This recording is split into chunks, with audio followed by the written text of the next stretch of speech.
Well, the Canadian and American governments continue to lob tariffs and levies back and forth over the border.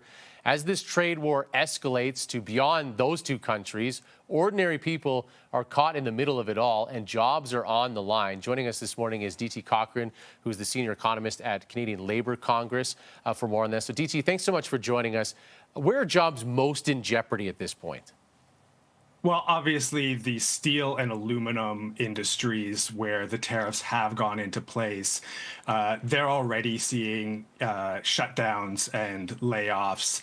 The broader threat, the threatened 25% tariff across the board on all Canadian goods, that really threatens almost every Canadian because the direct jobs in exporting industries, those are at threat. But then all of the businesses that provide goods and services to those industries, and then the workers in those industries spend their money out into the economy.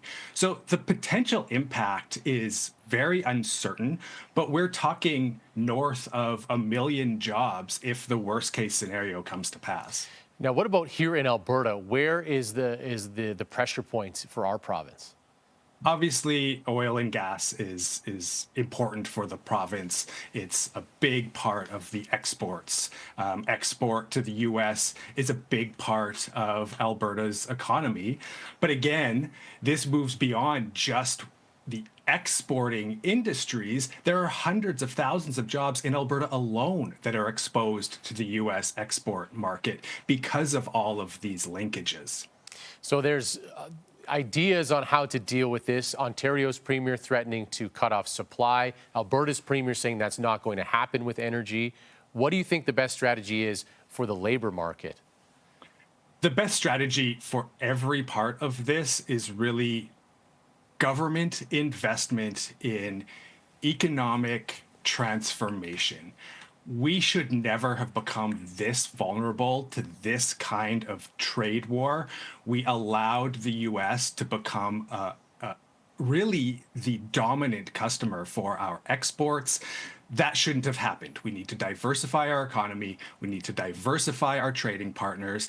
And we can't expect the private sector to lead the way, given the uncertainty that all of this is causing.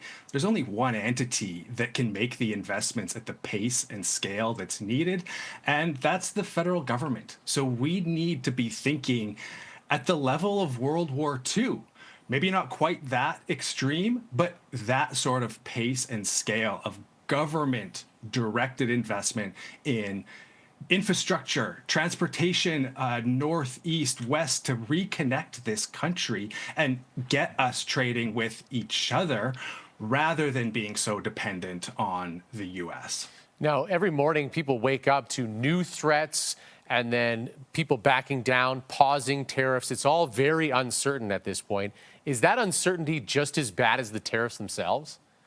Absolutely. Uncertainty is an investment killer. We're not going to get new jobs being created for all of the young people who are just going to keep graduating and looking for work.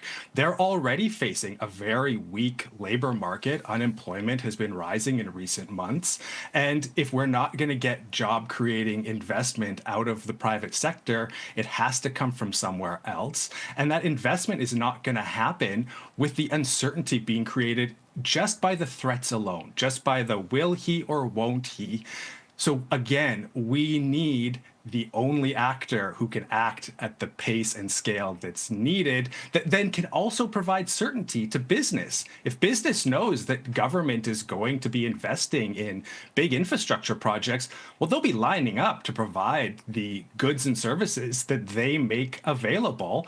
That is a source of income, and then they can make investments in increasing productive capacity. So this can be a win-win-win all around, but it's going to require action that we haven't seen in decades by the federal government. Well, DT, we certainly appreciate your insight. High-level talks happening between our two countries on multiple fronts today. New Prime Minister coming tomorrow. Thanks again. Thank you.